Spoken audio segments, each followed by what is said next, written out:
Yes, welcome back to another episode of Dynasty Theory, a member of the DLF Family of Podcasts. I'm John Bauer. You already know I'm joined by Dan Lamagna. What's up, Dan? Oh man, great to be back here. It's the NFL season, after the Super Bowl kind of concluded, I kind of came up for air a little bit and then started doing a little XFL study in JB, but then now starting to finally watch some film for getting ready for our rookie class coming out. And, now that all the head coaching vacancies are filled, I've, getting ready to redo the dysfunction rankings to see, how these organizations are shaping up. So a lot to talk about. And I love tonight's topic for our episode here, buddy. Yeah, it's a good one. And we touched on quarterbacks about a month ago. We talked really heavily about Tua Tagovailoa, Kyler Murray, Justin Fields heading into the offseason. What were we looking to do with those high value quarterbacks in our super flex or 2 quarterback leagues? And tonight we're going to shift the focus a little bit. Still on quarterbacks. And I know everybody's favorite topic this time of year is rookies. So we're going to touch on the kind of first round draft order, how that's laid out right now today. I'm sure we're going to see some major trades to shake things up, I hope, especially on draft night. So we'll touch on some of the rookies tonight, but also what we're looking to do and how the quarterback landscape is going to change and how it's going to play into our dynasty rankings and impact our dynasty team. So we're going to get into all that tonight. As you can see, Mitch is not joining us tonight. He's got some family stuff going on, but he will be back next week. And I think Mitch and I will be doing at least one episode of the Pivot Point this weekend, possibly two. We didn't do an episode this last weekend, but we'll see what we can do here. All right, Dan, here we go. I tasked you. I said, all right, let's talk about some of these names that are obviously hot button topics right now. And then some guys that, we'll discuss them because there still could be an impact there. But the names, just to throw them off here at the top of the show: Lamar Jackson, Aaron Rodgers, Daniel Jones, Derek Carr, Geno Smith, Jimmy Garoppolo. And then we have those low-end impending free agents: Sam Darnold, Baker Mayfield, Mike White, Tyler Huntley, Gardner Minshew, Jacoby Brissett, Andy Dalton, Taylor Heineke, and I believe Drew Lock is a free agent too. Lock and load, baby, lock and load. But, like I said, we talked about those quarterbacks with the injury concerns and are they going to be traded in Justin Fields? Are they not? So tonight I want to talk about, where do you think some of these names end up and what are the dynasty implications based on that? So let's start off. We're going to go out of order a little bit because I think this is the hottest name right now. And will they, won't they? But Lamar Jackson, Baltimore Ravens, they have a decision to make, and they have not come to terms with Lamar Jackson up to this point. And I know at certain points throughout the season, Lamar will come out and say, I'm focusing on the season, I'll negotiate after, and he doesn't have an agent. So maybe that comes into play a little bit. But Lamar Jackson, what are your thoughts? Where does he end up? What's the dynasty impact? Yeah, JB, every name you put in the notes, whether they were big names or as you went to that lower tier, have significance, because we know where Carr ends up. Oh boy, here comes the Hall of Fame talk we saw today. If you're listening on the podcast feed, Nate in the chat just jumped in. We know where Carr ends up in the Hall of Fame, wearing a Jets cap. That's interesting because we saw that tweet out there from Diana, is it Rossini? Is that her last name? Mm-hmm. From ESPN? Yeah, anyway, all right. So Dan, sorry. No, it's good. And hey, Carr's, we're going to get to Derek Carr there, and Jets were definitely one of the teams I was thinking.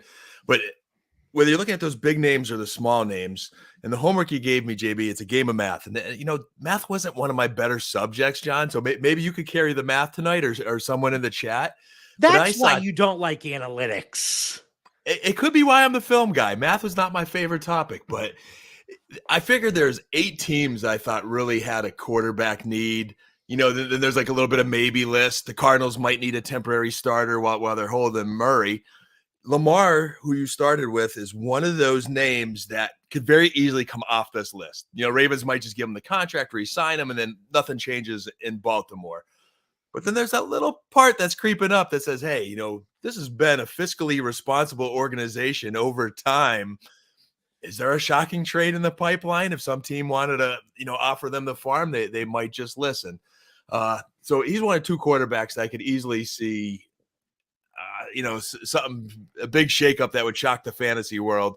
But if I am putting my money on it today, I would say the Ravens probably do re-sign him and figure this thing out. I have to disagree. I don't think they come to terms with Lamar Jackson. I think they may end up trying to franchise tag him. And he says, you know what? Tag me, because I'm not playing. There is no reason this man should play in a tag, because he can go out and there is going to be at least one suitor, at least, I'm sure there's going to be multiple, that would be interested in giving up the necessary draft capital and then acquiring him and paying him the contract that he wants. And the big thing here, and this has been talked about a lot, but the Deshaun Watson contract now has really become the standard. You have Deshaun Watson fully guaranteed. That is where all these quarterbacks now, they want to go down that path. They want the fully guaranteed contract. And you know what? I can't blame him. I can't blame Lamar Jackson. I can't blame any other quarterback that wants to do that as well. But there's a part of me that thinks, and I know this is, a lot of people were thinking this, if Lamar Jackson had an agent, is this happening? How often, Dan, have we seen these higher end quarterbacks come down to their final year before being extended? You see all these other quarterbacks, they're getting these deals done early, and these franchises, they're being smart about it. And it's going to continue. These contracts are going to continue to grow because of the way the salary cap is rising. So right now we're looking at here in 2023, the franchise tag is $32 million, and that goes up to about $40 million if it is a, what's the verbiage here? Like a restricted franchise tag where like they can't do anything outside of it. There's a term, and I'm butchering it right now, but there's another type of franchise tag that is available. Transition players? No, not the transition tag. But I'll look at it. But anyway, $32 million for the franchise tag. I don't think Lamar plays on that, and I don't think he should. Ultimately, I think there is a better chance than not he is out of Baltimore. And 2023, he has a different uniform on. Yeah, I would love to be able to just throw the challenge flag, JB, but I think this is the one example where you bring up many good points in between, whether it be the agent or the Ravens being historically a non-dysfunctional organization where they do manage their money right. I don't see them being, not being frugal. So I think he could definitely play himself out of an opportunity here in the Ravens. The reason I thought something will get done is, man, we see this quarterback market. If you don't get one of like a few names, what direction are you going in? And the Baltimore Ravens, they're not exactly picking high in the draft here. 23rd overall pick.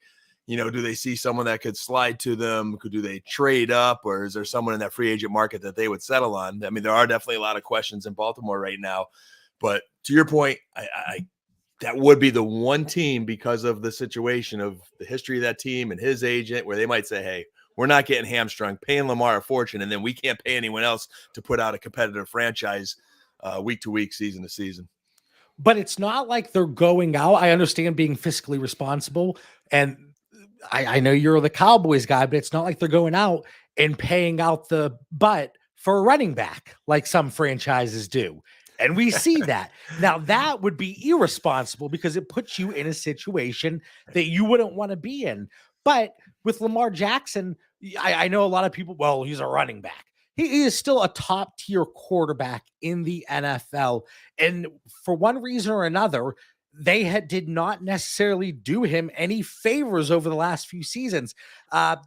You have Hollywood Brown, they ship him off. You have Rashad Bateman with the injuries. Ultimately, you have Mark Andrews, Demarcus Robinson, Willie Snead was there for a season. These are the dudes that Lamar Jackson is attempting to work with. And before I get any further, with the franchise tag, there is the exclusive tag that gives the team exclusive negotiating rights. Should the player reject the offer, they are unable to sign with another NFL team for that entire season. Meanwhile, and that's what Dak signed, I believe, at one point. I believe that's the path they went down. Meanwhile, non-exclusive tags allow players to negotiate with other teams. If they receive an offer, their current team has the opportunity to match. If they opt not to match, they are entitled to receive 2 first-round draft picks in exchange. So I think ultimately they go with the restricted or the exclusive. Sorry, I butchered it again. I just read it verbatim when it said. So they would go with the exclusive. But let's look at this from a dynasty perspective.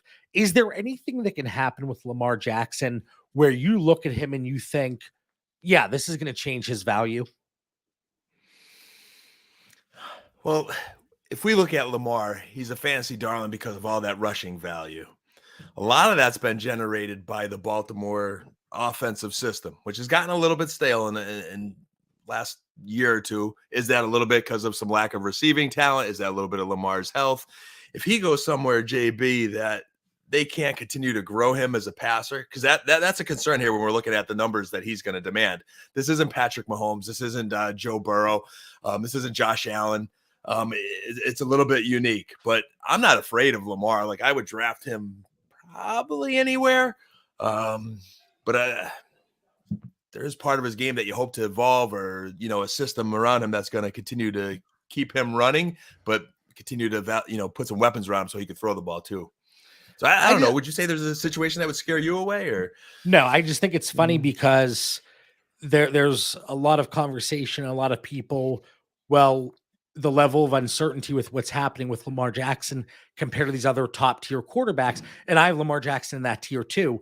But yeah, there's a level of uncertainty, but I don't care where he plays. I don't care if he goes and joins one of your XFL teams. I'll still take him on my NFL fantasy teams.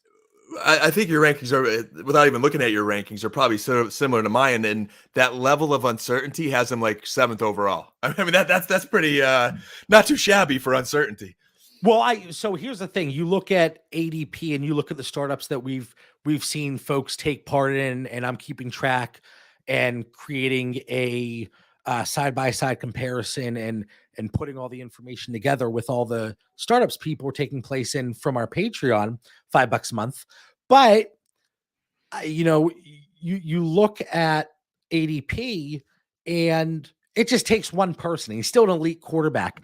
I think the opportunity would be in existing leagues, just creeping around, checking in with the manager, seeing if there is any level of worry, concern. And you're right. I don't think really there's going to be much of a discount. I think you get these talking points from people, and maybe in their leagues, they don't have Lamar Jackson anywhere. So they're okay to spew some of this nonsense, but he's still, without a doubt, an early to mid first round startup pick. And Lamar, along with Dak, are 2 guys at the quarterback position that I'm still attempting to acquire, especially if I can get some type of discount. I think it will be interesting. And, you can tell some of the members of our chat are like, hey, bring Lamar to my team. He's very attractive free agent. And I think on top of the Ravens being a kind of a responsible organization, we know there's a lot of not responsible, not frugal organizations out there. I could see them getting some offers or feelers from other NFL franchises that are willing to pay the farm to get a Lamar, to sell some tickets and create some excitement. So we'll see what happens. We'll see if someone kind of moves the needle for the Baltimore Ravens. So I have, and the way I went about this, like, we're listening and we're paying attention to these reports, and you have to weed through it, right? Where is their credibility? Where are we looking at these reports? And we use that term loosely, but it's just filler content in February for people to talk about. Oh, so and so and so and so would be a great connection. Okay, sure, wonderful, fantastic. But is there anything to it to what you're discussing? But the Atlanta Falcons, they were one of the finalists, front runners, teams heavily pursuing Deshaun Watson. And obviously it didn't come to fruition. There are reports, there are discussions that they could be in play as one of the suitors that you talk about for Lamar Jackson. So I have a bunch of different scenarios here. I don't know, Dan, you're not really I think into the meme culture and the GIF or GIF, however you want to say it. But the one of Charlie from It's Always Sunny, where he has the strings and he's like trying to solve something. That's what my sheet looks like. I wasn't sure if you got. I didn't want to say anything. I needed a description, but that was a good description, JB. If it was charades, we win, man. There we go. But I have different scenarios. Okay, if so and so goes here, this is where I think this guy is going to be. But for me, I have Lamar, either a Baltimore Raven, a holdout, or Atlanta Falcon. And then I have scenarios based on that. But it would be a tremendous uptick to Drake London stock. It would be a tremendous uptick to Kyle Pitts stock, who somehow we talk about like a player like Kyle Pitts, and this is anecdotal, but there was somebody in our Patreon. They got Kyle Pitts in the 5th round of a 2 PPR startup. Alert the media, call the police, because that is theft. Even if you're not like super high on Kyle Pitts, 5th round and 2 PPR, and that value is going to rise with the addition of a player like Lamar Jackson. And then think about what it would do with the running game. I think it opens things up. Look at how efficient. It's not just because of Lamar Jackson, but look at how efficient and the production you get from running backs on the ground, maybe not in the air, but on the ground for these running backs in a Lamar Jackson-led offense. And Cordero Patterson, Tyler Algier, whatever running back they bring in, a lot of free agents, a lot of impending rookies. But I think it's the tide that raises all boats, right? I love your example because you pick a team that in the Atlanta Falcons that we know have a need. You know, they're going into this draft, most likely draft free agency, trying to figure out their quarterback position, but also have a head coach and offensive coordinator in Arthur Smith that we saw what he tried to do at Mariota and couldn't do it, but also has a good track record what he did with Ryan Tannehill. Boy, if you got him a player like Lamar, that's a sweet, sweet situation. It would definitely rise the value of the players that you named. So kudos, JB. Good example. That's twice we've agreed early in the show. We've got to come up with something soon here where we disagree because we can't keep having this. I know. And I figured just you and me, we'll get through some players fairly quickly. We're one player in, 20 minutes in. You can tell you and I have not talked in a while. All right, we're catching up. We're playing catch up here tonight. I know. I like it. But last thing for Lamar Jackson, if he were to put on a different uniform heading into 2023, what's the impact it has on Mark Andrews, Rashad Bateman, J.K. Dobbins from a dynasty value perspective? Well, I think we have questions here in Baltimore. You know, is Todd Monken going to do something different with that offense? This is the first time we're seeing a new Baltimore Ravens offense. We know Andrews is his guy. I mean, he's elite. So, hey, if Lamar's back in town, I think we're still very comfortable with Mr. Andrews. Bateman will be looking at the offseason reports, want to see him come back healthy, hopefully potentially be that number one. But what else does Baltimore do to improve? They are a team that desperately needs wide receivers. Again, I haven't seen enough of Lamar's passing game, but hey, I'm a Georgia guy, Todd Monken. I'm on the train. I'm rooting for my boy who gonna miss him in Georgia. He's done a great job with Stetson Bennett, who's, believe me, isn't lighting the world on fire, and probably won't be in the National Football League. But so I think we need to learn a little bit more about what Todd plans on doing with that offense and seeing who else they sign in there. But completely looking forward to Mark Andrews if he gets Lamar back, and hopefully Bateman could continue to evolve. Think about this, Todd Monken. He was with the Tampa Bay Buccaneers as an offensive coordinator, passing game coordinator. Is this the year? No, this wasn't the year. Was it? No. But Jameis Winston, Todd Monken, they have that familiarity. Now, Winston is still under contract with the Saints for this year, but we always see pieces get moved around. Let it fly.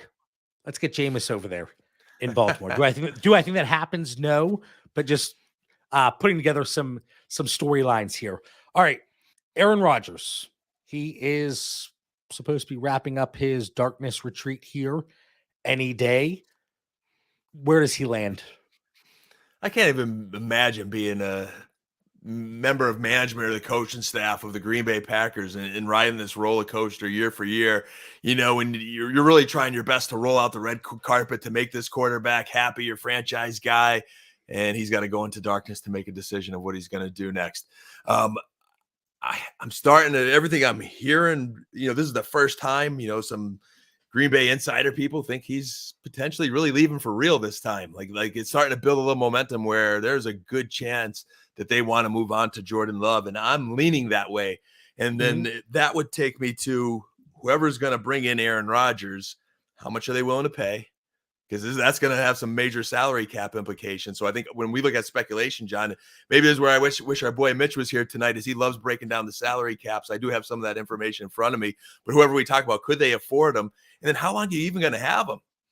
I mean, he may get traded and go somewhere, but I mean, could you get 2 years out of Rodgers at least? From the dynasty perspective, we ran into this with Brady, and for the most part, I was shying away. I think I might have been all in on one or two teams. I know I definitely have one share of Brady, and I was hoping to get one more year, and I don't have that now. He decided to retire because he wanted to be a good dad and support his kids. I thought he could have given one more year. What's Aaron Rodgers going to give the dynasty world and the team he's going to go to? Is it going to be 1 year, or is it going to be two, and where's he going to land?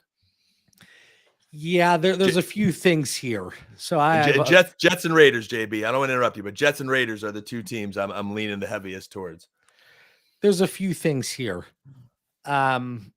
First of all, you don't want to tell anybody or cast any judgment on somebody with the way they handle their mentals, right?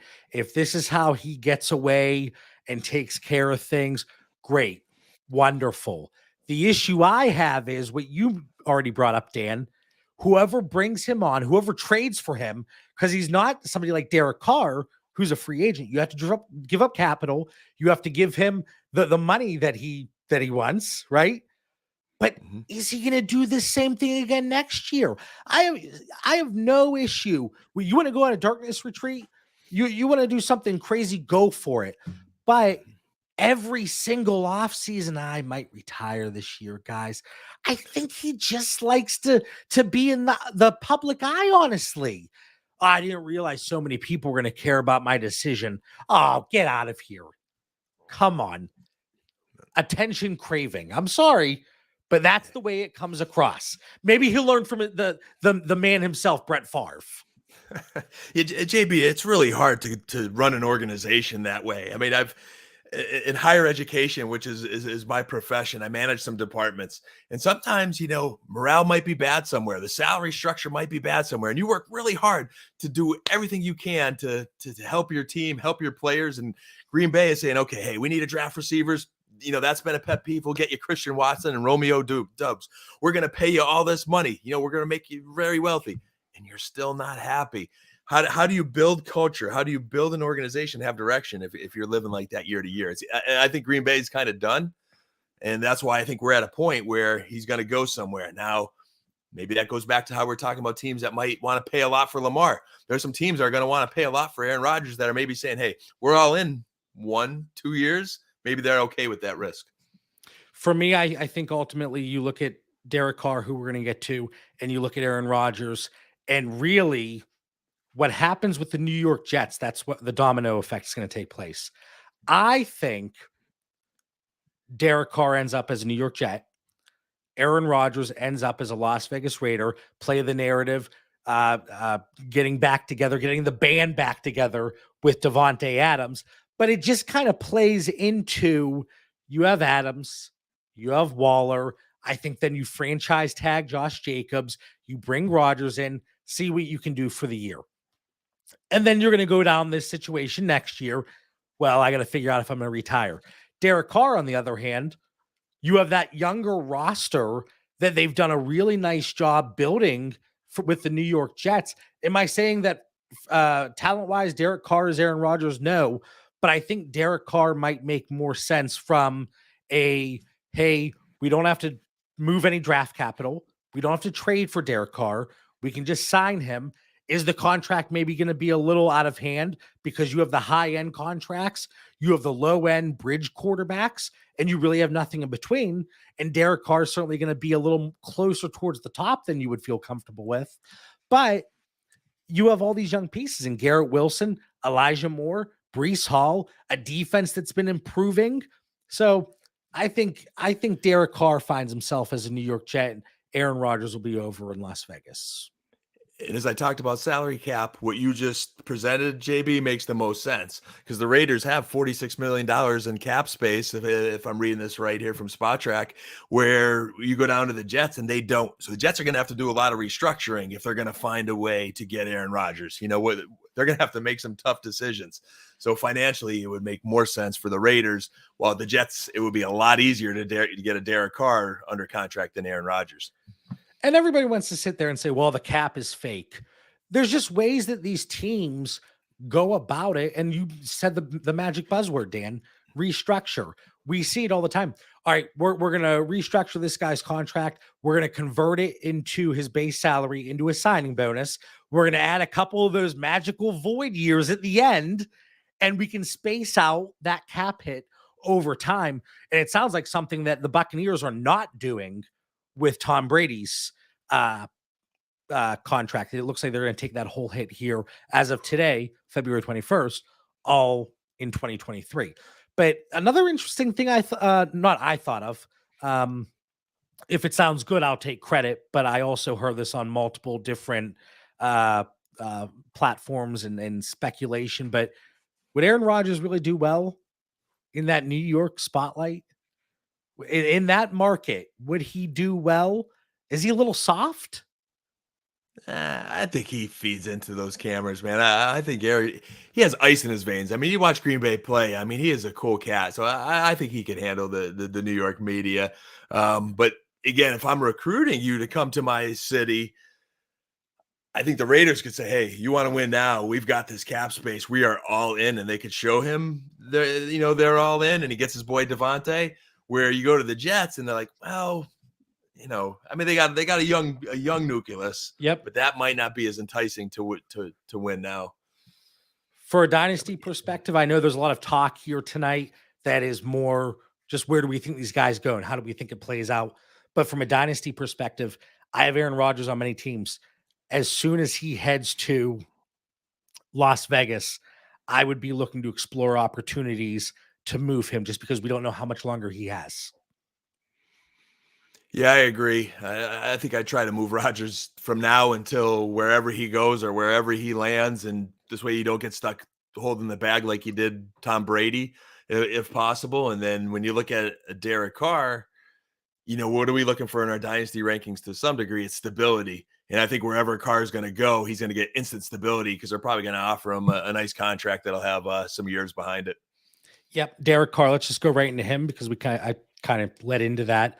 But Derek Carr, yeah, he's one that may be trying to look to acquire today, but don't know if you're really going to find a discount because the expectation is he's going to land somewhere and he's going to be a starting quarterback.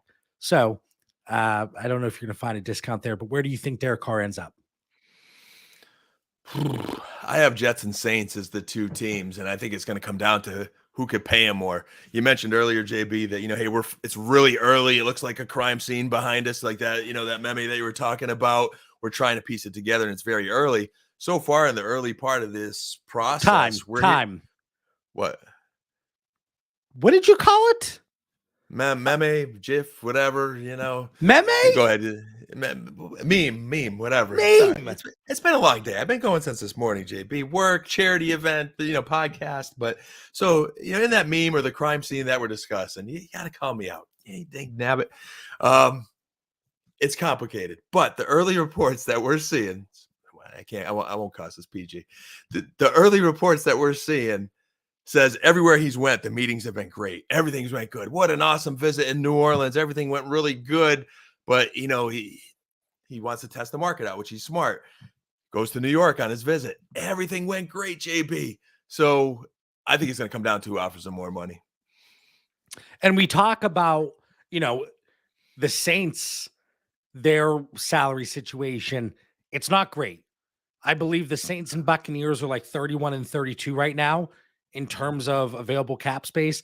But again, you see these teams restructure. So I wouldn't really there's always magical things that can happen with the cap. We know the Saints aren't afraid to kick the can down the road. They've proven that year after year after year. So they'll find a way if they can. Maybe the Jets have a little bit more leeway or flexibility to maneuver.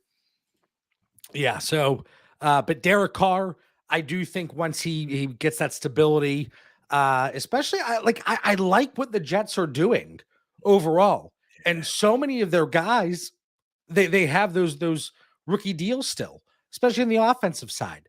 You don't have to give up any draft capital. It would be interesting there. So I think Derek Carr, he would rise a little bit for me, and maybe that bump should take place now because again, the expectation is there. It's not going to surprise anybody. Oh, Derek Carr's starting. He has a 4-year contract, whatever the case may be. Like you mentioned, liking what the Jets are doing. If I am Derek Carr, money's one thing, but let's say the Saints and the Jets are comparable. The Jets, I think, do become more attractive. Mm-hmm. When you have all that young rookie talent to build around, and they've got a couple years under the belt. Some of those rookies that might lead to the best opportunity for them, the highest ceiling. Where the Saints are they have kicked the can, so that'd be a tougher sell to say, hey, how am I going to come here and be successful for the tenure of my career? The only thing I would say, the really glaring, obvious reason to go to the Saints would be Carolina, Atlanta, Tampa Bay in your division. Great opportunity to win, knowing that opportunity exists. And they've got talent. Enticing. If Michael Thomas has anything left in him and cannot be disgruntled, and you have Chris Olave, who's a stud. I mean, there is talent there, and historically they've been a competitive franchise.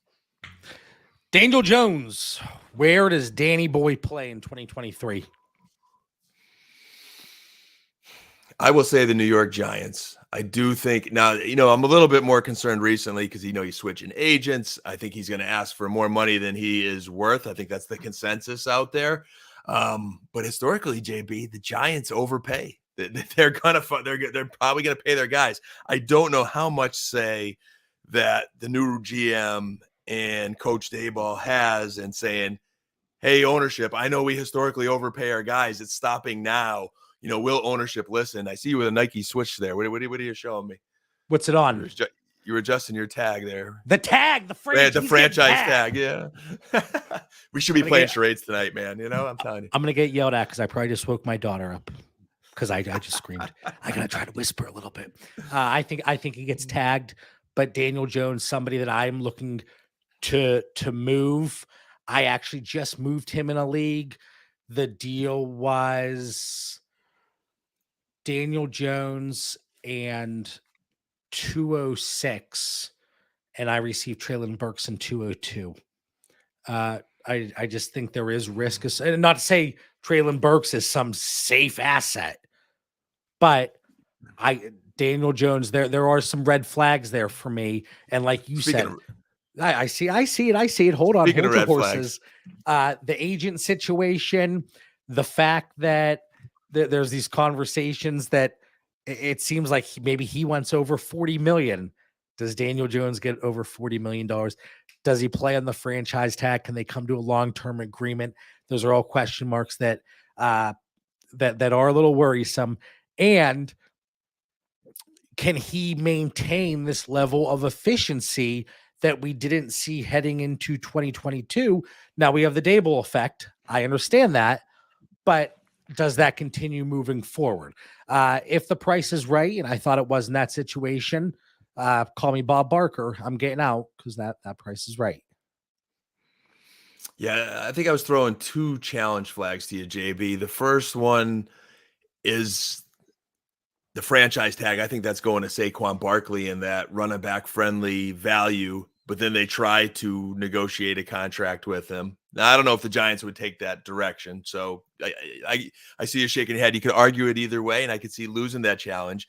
But I definitely throw the challenge flag at that trade, unless you're just like absolutely loaded at quarterback on that roster in that scenario that you're talking about. But like, I know there's some value in the second round, but 206 to 203, 202. I'm kind of There's a tier break in there for me. but you're probably not getting your quarterback at 202, and I Traylon don't Burks, need I don't know if that excites me enough. I don't need to backfill and replace Daniel Jones on that team. Okay. So, if you're high on Burks and you want to get that bump to get who you're going to get in that early second round range, maybe it's worth it. But I'm just in general reluctant to give up a quarterback without getting one in return. I get that. And certainly it comes into play with the top 10 or so quarterbacks, but Daniel Jones, he's not there for me. And there's too much that can happen for that value to come back to earth. And really, how high is that value going to go, though? But if they re-sign him and they do give him a contract of $45 million, whatever it is a year, over I don't think they do, though. X amount of years. But then what do? They're picking like 23rd. Are they saying, hey, we're going to trade up, somehow get some young quarterback, or do they test the market and get someone lesser? Maybe.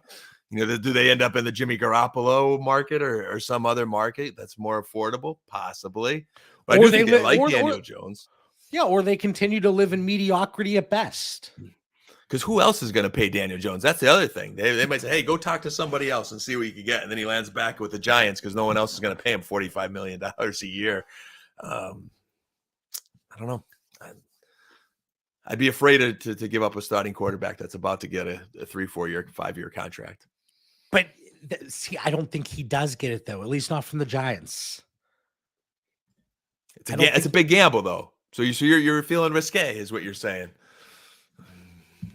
I'm feeling risque with the guy that I have in that quarterback 17 to 20 range. He's definitely in that range. So I don't think it's too, as you would say, risque. Yeah. But I mean, we're playing super flex and there's only, 32 quarterbacks. So you cut that in half, that means 16. So that guy in the 17 to 20 range still has some good value on your roster. Right now, according to Fantasy Calc, Daniel Jones is going off the board as the 54th player in Superflex. Matthew Stafford at 111. Give me that discount plus the plus. I'm just afraid Stafford's going to break and you're going to get him for just a short time. You get Daniel Jones in a startup or he's replaceable. He's replaceable. Who, Daniel Jones? Yes.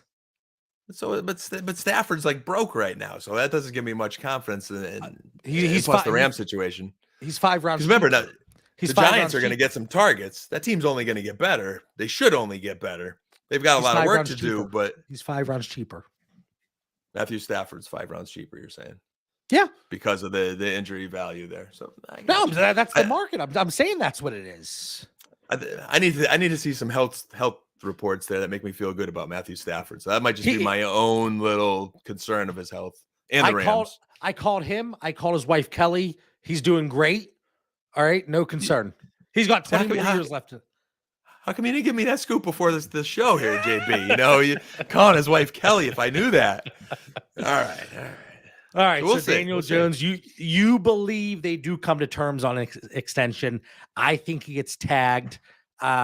And then also you believe they come to terms, but he maintains the level of play. He remains a producer. He's not going to slip. So we'll see. Geno Smith, this is a quick one for me. I think they strike up a 2 or 3 year deal there in Seattle. I do too. From a dynasty perspective, I hope it's like 3. I hope there's a little more security in the deal. I like to see Seattle have as much skin in the game as possible. And I'd still be watching the draft to see, hey, at some point, are they going to get somebody to groom?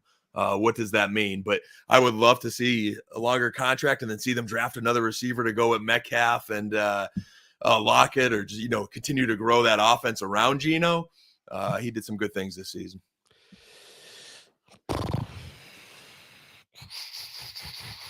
That What leaves it's Garoppolo on your list of big names. Or yeah, hold bigger on, names. we'll get Yeah. there. Oh my, I almost made it. We're 40 minutes in. I You were muted doing good. myself almost every time. Geno Smith. I have him as a sell still, but again, the existing leagues versus startups, there's certainly a different dynamic, and that has to be taken into account. It is very difficult right now to move Geno Smith in a league that is already existing. You have him on your roster. But once he does secure that deal, I would look to move him because they're in a really good situation. Let's say they extend him for 2 years. Okay. All right. Now I feel warm and fuzzy. There's a little bit of security there. 2 years. They're in a really good position to draft a quarterback still. And that is not out of the realm of possibility, right? That's they pick 5th and then they pick 20th.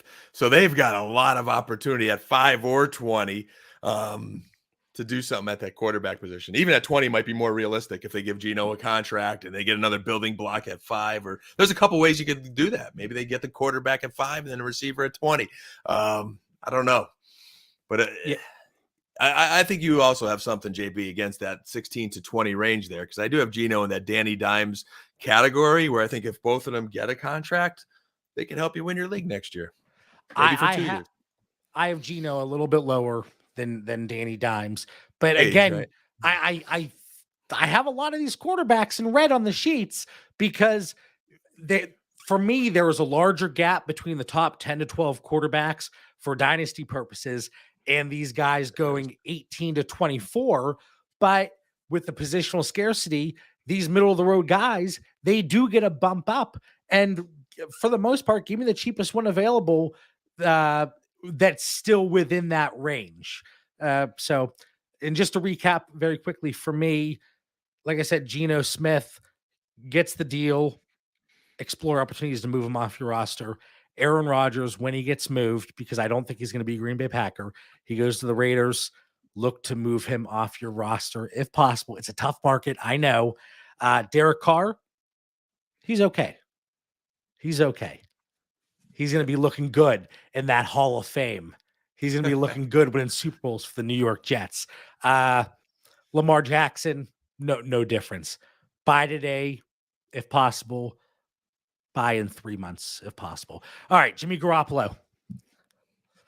These spots are drying up, right? So, Jimmy Garoppolo, first question, does he start somewhere in 2023? I say yes. Again, I haven't crunched all the math of 8 teams in need. We say, let's just say for argument's sake, Lamar, Danny Dimes, and Geno get off the table. Re-sign. Then only Rodgers knocks one team out, Carr knocks another team out. They're still opening spots, and I think Jimmy G is that tier above, like the others receiving votes list that you created, JB, that Right, we'll touch on. So I think, and then you have a few rookies that are going to go in there. I think one's a sure thing. Maybe 2 quarterbacks are a sure thing. I don't know. We could argue, where they fit in, but I think Jimmy has a slot. He fits into the math equation of someone that is going to start, and then it just becomes a matter of where. And I feel like he's the consolation prize. You didn't get that. Your beautiful, the girl you wanted to take to the prom, JB. She's sorry. She went in a different direction. You said, you know what? I'm happy with Jimmy G. And I think there's going to be a team that's going to, take Jimmy G as a consolation. I agree with you in terms of, I think Jimmy Garoppolo, he's going to be one of the last dominoes to fall. See what these other teams do. Obviously, everybody's talking about Derek Carr, Aaron Rodgers, Lamar Jackson. But if you remember, and not this is going to happen with Jimmy Garoppolo, but the Falcons, whenever they signed Marcus Mariota, I feel like that was kind of quick and out of nowhere, right? So we do see this from time to time, and it is certainly a possibility. On paper, ideally, the Buccaneers make a lot of sense from a football standpoint. I know they're on your list as well, but we talk about the cap And then all of the speculation, hey, maybe they're okay with Kyle Trask in 2023. I mean, that screams tank to me. And if that's the case, get Mike Evans out of there. You would think that he would be traded, but Kyle Trask, is he somebody? If you have Kyle Trask on your roster and he eventually gets named the starting quarterback of the Tampa Bay Buccaneers, I would say move him. That's just my journey, though. I agree, and I think the Bucs are a team as we figure out this dynasty equation of quarterbacks. We need to know: are they in to compete and win this year, or are they rebuilding? And we'll know based on what they do. If they are looking to compete with that team, then it's going to be a Jimmy Garoppolo. If they went for some reason with Kyle Trask, that tells us they're playing for next year's draft. They want that kid from USC, and they're just ready to tank. And then maybe we see some trades. But Garoppolo would make sense based on our thoughts of, hey, there's enough talent on that roster to compete still. I don't think they'd throw that away. Yeah, but again, the reports and speculation, I think you have to pay attention. And does it end up being garbage reporting? And just, again, we're looking for content to get out there. Maybe. Some of these teams are leaking information. They want you to think they're going with Kyle Trask because they have a plan and they're trying to sneak into it. Right. And we see Nick's comment in the chat. He dropped this right when I said to move Kyle Trask. Nick says, I think Trask is a buy. Bucks have no cap space. Correct. Don't forget he was a second-round pick. I mean, if we're talking about a skill position, sure. But at the quarterback position, a second-round pick, that is not a heavy investment. So I would still look to explore if he does get named the starter. What scares me too, like that, and I think it's important for us to always keep evaluating. And doesn't the same thing happen in Dynasty, JB? Like someone will offer you a trade and say, hey, this is when I picked him in the startup, but the value's so long gone from when they picked him in the startup, and they're still trying to force that trade to you. Yes, Trask did go in the second, but what reports have we read out of Tampa Bay? He really struggled to learn that system, didn't really show them much. Now Leftwich is gone, and it's going to be another offensive coordinator. Arians wasn't Arians the coach when they drafted him in the second round? I know he's still kind of in the front office, but he's not even the head coach anymore. So I think that second round value is kind of out the window right now, as is Tom Brady, and I think they go in a different direction. All right, so you have Bucks, Raiders, Panthers, Falcons. If you had to guess right now today, February 21st, 2023, who does Jimmy Garoppolo play for the 23 season? I put the Bucks first because I thought, they can't afford any of those other guys. And I felt like there was a storyline there. I think you said, hey, we're creating storylines in the beginning with like scenarios where Lamar could go. It'd kind of be neat if the team that had Brady got Garoppolo. We always thought, Garoppolo was going to go to the Patriots, that kind of thing. I mentioned the Raiders. Let's say there's always a team that sneaks into this too, so let's say like Aaron Rodgers goes to, I don't know, the Jets, and the car went to the Saints or something. All of a sudden, the Raiders are the odd team out. Do they still want a free agent quarterback, or do they go the direction of the draft? Like, that's the other factor that's going to come into this, too. If someone's going to surprise us and either hop into this competition for these free agent quarterbacks, and someone might surprise us and say, hey, I like Will Levis, and we're gonna put ourselves in a position to get him. So there could be some curveballs here along the way. And then, what does Carolina do? Are they going to swing for a quarterback in the draft? The Falcons, there's still a bunch of teams that need a quarterback. All right, so bear with me here for a moment, if you will. First scenario, Rodgers goes to the Raiders. This leads to Carr going to the Jets. Unrelated, and this ties into a note that you had, Dan. Kyler Murray is going to miss part of the season in Arizona, right? Yep. Jonathan Gannon from the Philadelphia Eagles comes over. He's now the head coach of the Arizona Cardinals. Gardner Minshew is an impending free agent. Gardner comes over. He's mobile. He can move. And, maybe there's that locker room connection. They got along well, blah, blah, blah. Minshew, Arizona Cardinals. He gets a few starts. Jameis stays with the Saints. Lamar, he's in Atlanta. I toyed with the idea of Ritter going back to the Ravens in a trade, but they're going to hang on to him for the sake of this exercise. So they have Lamar and Ritter. The Ravens then bring in Jacoby Brissett. I know Tyler Huntley is a restricted free agent, so it's Huntley or Brissett. But then, because of the trade involving Lamar Jackson, they have extra capital. Well, let's replace Lamar Jackson with Anthony Richardson. Okay. So Richardson comes out of Florida, gets drafted by the Baltimore Ravens. They now have the ammo. Buccaneers, it is a battle between Kyle Trask and the cheap Taylor Heineke. He comes over, they sign him. Commanders, they have a battle between Sam Howell, and they're going to pick up Sam Darnold, okay? Battle of the Sams. Jordan Love, Green Bay Packers, because Aaron Rodgers is out. Carolina Panthers, they go with Jimmy Garoppolo, okay? Will Levis, a little raw. Let's give Geno the 2-year deal. Easy out after 1 year, though. Will Levis goes to the Seattle Seahawks in the draft. Stroud to the Colts, Young to the Texans. That's scenario A. What do you think about that? That was deep, JB. That was deep. And I mean, I like the narrative. I like the storyline you created. I was following along, and probably like everyone in the Discord, there's probably certain ones we loved, and then I might have fell off on a couple here and there, but it has potential. You gave a list of secondary guys after those big ones we named tonight, and they were Sam Darnold, Baker Mayfield, Mike White. We haven't mentioned Mike White yet tonight. Tyler Huntley, Gardner Minshew, Jacoby Brissett, old man Andy Dalton, and Taylor Heineke, who you brought into the narrative.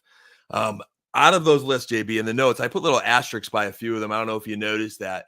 Quarterbacks that I thought maybe play themselves, like could be serviceable for a certain period of time, was I thought Baker Mayfield, based on what he did with the Rams. Nothing before that by any means. And I don't know if that was a system thing. I don't think he'd want to leave the Rams after that, especially maybe with Stafford's health. I could see him wanting to stay with LA. Who knows? Unless someone wants to give him a shot. Mike White could potentially be serviceable. I like everything you said about Gardner Minshew, and that narrative. You really had me compelled, JB, at that part of your storyline. Jacoby Brissett, I think, has shown he's serviceable. That could win some games potentially. So I think those guys have a little more attraction. I'm kind of out on Sam Darnold, Andy Dalton because of his age. Heineke, I think he's very limited. But someone's going to play. And Tyler Huntley, I think he's toast. I think he had so much experience in that system. He kind of hung in there. They may re-sign him, but you lost me a little bit on the Baltimore Anthony Richardson piece, because I don't know if it's going to be the same kind of offense now with Monken there again. We're going back to the new offensive coordinator. I think that offense grew stale, and they are looking to make some changes. Yeah, I was just having fun with a few of these scenarios. Now, and what about the Colts, JB? Like the Colts need a quarterback. So your scenario, Stroud. They were going to go Stroud. Okay, that was quick. Maybe I missed that one. That was quick. Other situation: Rodgers goes to the Jets. Carr goes to the Saints. Unrelated, but Lamar stays in Baltimore. You have Ritter starting in Atlanta because. What did I do here? Okay. Lions then go Richardson to sit behind Goff. Okay. Buccaneers, Commanders. And then in this scenario, Jimmy G ends up with the Raiders because Rodgers went to the Jets. Yeah, I had a busy day, a busy night when I got home from work. My wife's saying, like, can you feed the kids? Can you do something? I said, listen, I got stuff I'm working on right now. Very important stuff, because we're trying to figure out for all of our listeners the quarterback scenario for their dynasty rosters. But what I really learned from this exercise, JB, is that the Dynasty Theory Discord draft party is going to be awesome this year, because a team or two is going to throw in a wrench to your potential soap opera storylines there by shaking this quarterback thing up there. No doubt about it. Someone's going to shake things up. And I don't know if you saw, but so the first two nights of the NFL draft, Thursday and Friday, April 27th and 28th, we're doing our watch party. people sharing their videos. We're talking. We were hanging out till 3 a.m. Eastern, I think, last year, the first night. It was an absolute blast. But I may have to travel for work the first night of the NFL draft. Uh-oh. It's still TBD. Obviously not my choice, but if it happens, you and Mitch will have to hold down the first night, and I'll be back for the second. But we'll figure it out. We always do. Final thoughts. All right, Dan, for the 192nd time, talking about the quarterback movement, so many moving parts during this 2023 offseason. We're just gearing up. What do you got for our listeners? We are gearing up. This is the time of year here where I always like to remind our listeners to watch the league calendar. Our Dynasty Theory team, we're doing the work behind the scenes. John has put the box wine away since last draft party. So we're zeroing in on everything from, hey, the Senior Bowl has passed, so we're starting to watch, take that data, which is very helpful. The franchise tag period started up here. So, that will be certain pieces to the puzzle to see where these franchise tags go. And then February 28th to March 6th, scouting combine. Love that. That is really going to ramp up to see where these 40 times and shuttle run times are. And the coach immediately loves all that information. That's when I get into your analytical world a bit, JB, to go with the game film. And then we get into franchise transition tags March 7th. NCAA Pro Days also March 7th. And I'm not going to go through the whole calendar, but if you even just Google NFL league calendar year, note those dates, and we'll be taking all that information to continue to adjust our dynasty rankings and share some information with our listeners. Nick says in the chat that week should be right around episode 200, the week of the NFL draft. I'm not going to, I can't turn over the reins of the show to Dan and Mitch for episode 200. I can't. It'll be in the DFS or XFL special if that happens. But no, I'm just kidding. But we do got to do something special for 200. If it falls then, JB, that'd be funny. Oh, that would be a blast. All right. Hopefully everybody enjoyed the show. A lot of speculation, but that's what the off season's for, right? We need to talk about some storylines to entertain us while there is no football going on. I know there's the XFL, Dan. Don't correct me here, okay? Anyway, like I said, he was on the show, but for Mitch Sorensen, Dan Lamagna, I'm John Bauer. We will catch everybody next week. Have a fantastic week. Peace.